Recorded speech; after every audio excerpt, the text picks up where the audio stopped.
Hey there, Georgie here with Ukraine Matters. Welcome to the Frontline Updates. We're going to go over the frontline and talk about the encirclements that Ukrainians have created for the Russians and how they both are encirclements and also are not. We're going to also talk about the general trends on the front lines. They're positive, and in all, we can say that Ukrainians are having quite a successful month of September, and October seems to be going strong forward as well. Let's begin. Let's start with some general trends, specifically the dynamic of occupation in the month of September. And the data is very encouraging. So you see here two lines. You see the thin orange line at the top. This is the number of engagements that have been happening along the front line as reported by the Ukrainians general staff. And then at the bottom you see the bars which are representing the captured territory. You see that in June, July at the end here, we have around 560 square kilometers captured per month. And in September that number is all the way down to 259 square kilometers. But you also see that in September there were more engagements than it was in August. So here are a couple of moments. Firstly, there is some momentum of Russians that died down. And secondly, Ukrainians have transitioned to the core system and they have responded more efficiently. But also there are certain areas where Ukrainians are fighting right now very hard and Russia is struggling to advance. However, they are creating a situation where they potentially can get a lot more land going forward. But what we do see all across the front line is a general slowdown. To show it more concretely, let's look at this map. At first glance, it might come out as chaotic, but what you need to look here is at colors. So this is a map from Clement Molin, and here he outlined the Russian aviation bomb strikes on the Ukrainian front line. So we see that Russians use aviation bombs to target defensive positions of Ukrainians, so Russians would be able to attack their defensive positions more effectively. And what we're trying to look at here, first and foremost, is look at the red and orange lines, and then look at white, yellow, and light orange. So you see as this kind of wave that is moving forward. So you can easily understand, it's like, so if Russians in the next months have been attacking further and further, this shows their advances forward. And what we need to underscore here is we see that the white, which is September, October, and the yellow dots, the August, September, they are pretty much overlapping, which very clearly shows that no, Russians don't really have any major advances. We see that even in some cases, yellow ones have been even further. This is because of the Russian incursion around Dobropilya at the north. But all in all, we have multiple sources that do confirm that Russians are not advancing in the front line and they're still fighting for the same positions that they were able to reach around the end of summer. And let's exactly move to that location, specifically on this deep state map. And as I explained in this map many times, and I will continue explaining it further, right now there are discussions that Russians are encircled in these three cauldrons, supposedly. And I get really frustrated because this is mostly propagated by a lot of the Western media that we try to draw the narratives that Russians are not doing that well. And it is true, Russians are not doing well. But I am all for honest reporting. And I explained many times that these encirclements are not full encirclements. It's not encirclements like in the Second World War. There is no hard cut.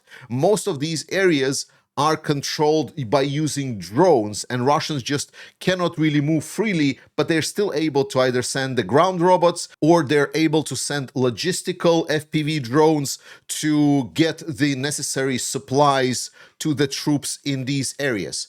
So stating that these are encirclements is both true in a general sense, in the military sense, but it is also not carrying the same weight as it was in before warfare. So, and especially when you listen to some of the more people that are connected to the guys at the front, they say that everything is not that easy.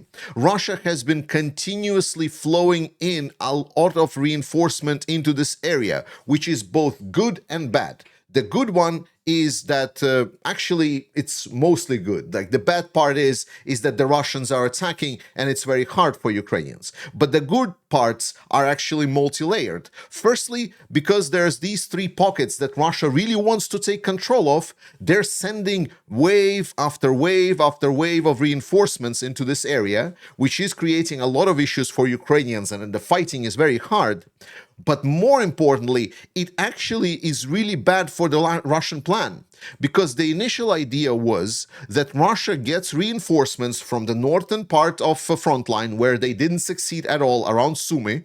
They reinforced this area. They also reinforced additionally from some of their strategic reserves. And now they would like to kind of get a push here. They would like to get a push here at the south, and they would like to close this pocket over here.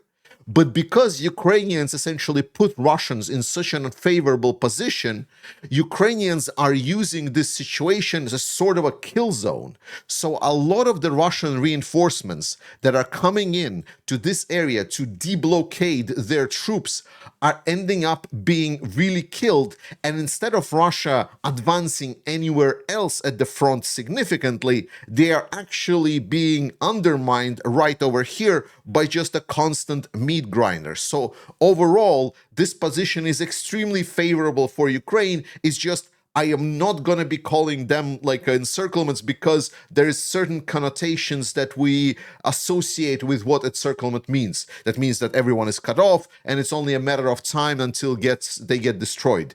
Well, I mean, even if you don't dig in too much into the military tactics, you can easily understand that's like, well, these red parts have been in encirclement already for a while, and they are still there. So there might be a reason for this, just simple logical thinking works here as well. Another difficult part of the front line, but part with some dynamic, is the southern Donetsk front line. This is this area right over here.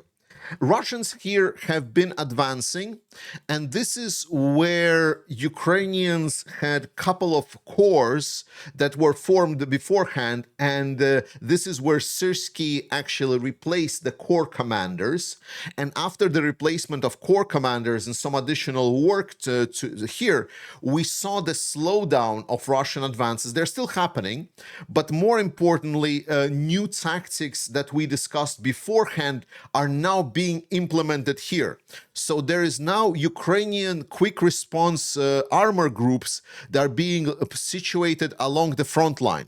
The purpose of them is, whenever Russians try to do this infiltration tactic, they send in some of their troops kind of deep into Ukrainian territory, creating this kind of like a small stream towards depth into Ukrainian territory.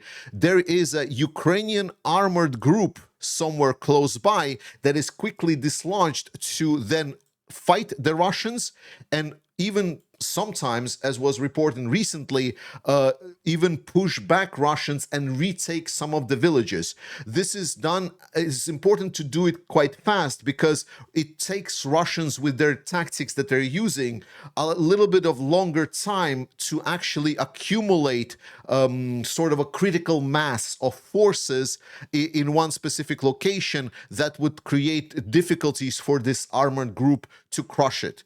And we've seen that this tactic is now being adapted. It is still not 100% successful. Nothing is. There's always fuck-ups on both ends, but it is now being implemented, and I'm really happy to hear that the response to the Russian infiltration tactic is now being scaled up. Then let's move towards the northern part, around the Siversk Lyman direction. Here, Russians have had certain success. For a very long time, the grouping here Ukrainian grouping here was not adequately supplied. There was a mixed match of some effective units and some less effective units. and there was a little bit reshuffling here of command. The fighting is still ongoing. Unfortunately, there is definitely Russians that were able to establish themselves in the settlement of Zarichne, so Ukrainians were not able to push them out. So far, the Yampil area is more or less holding Russians on the outskirts of the settlement, but they are still not through, and Ukrainians are trying to do their best. The toughest part of this front is around the area of Shandrigolova Seredine. This is where Ukrainians are struggling with some of the Russian forward groups moving into the area. Russian plan, as you can see, is very simple, is to try to get to Lyman from like 3 directions, so to say. And so far, as you can see, the most threatening is the northern part right over here.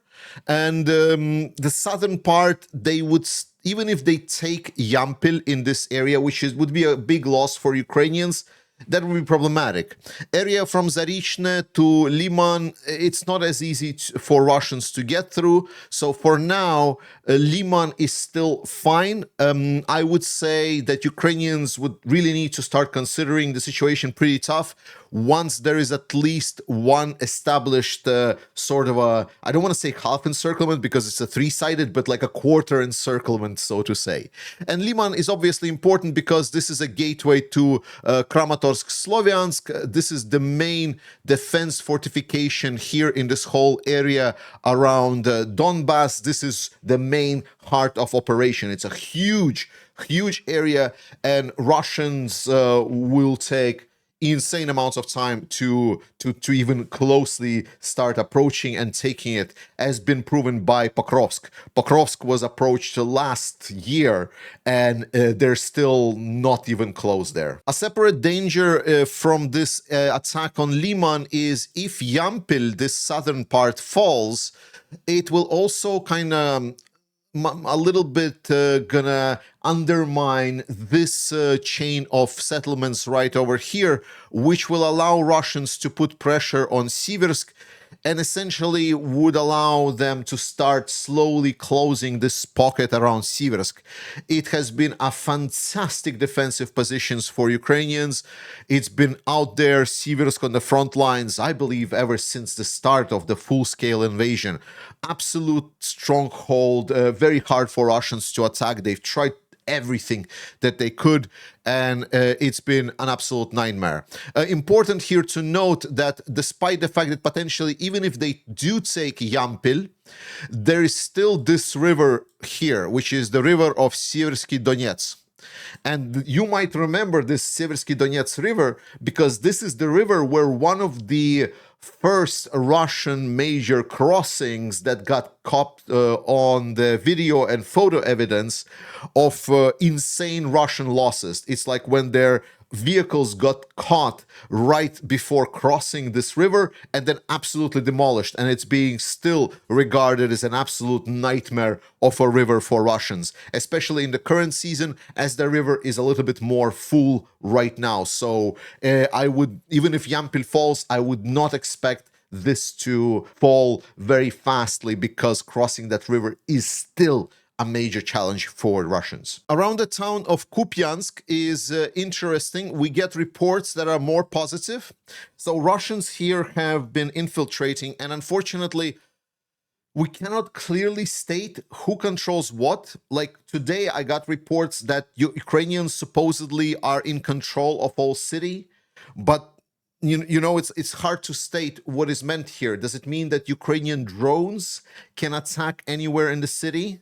Additionally, it's also difficult to now understand where Russians is.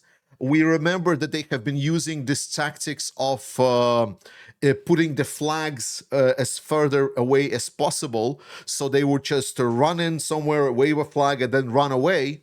But now they're trying to do the same thing, only with the drone. So they're putting flag, and then they're getting a guy somewhere from the building nearby basically to wave around, so they don't even need to expose themselves because it's the drone that is planting the flag. So it's it's becoming more and more difficult. The Russians are doing it because they're getting vacation days if they are successful. So essentially, this is your insurance against dying, so to say, if you survive this. And therefore, it's hard to say. But what we did saw is the lack of Russian advances in the city of Kupiansk.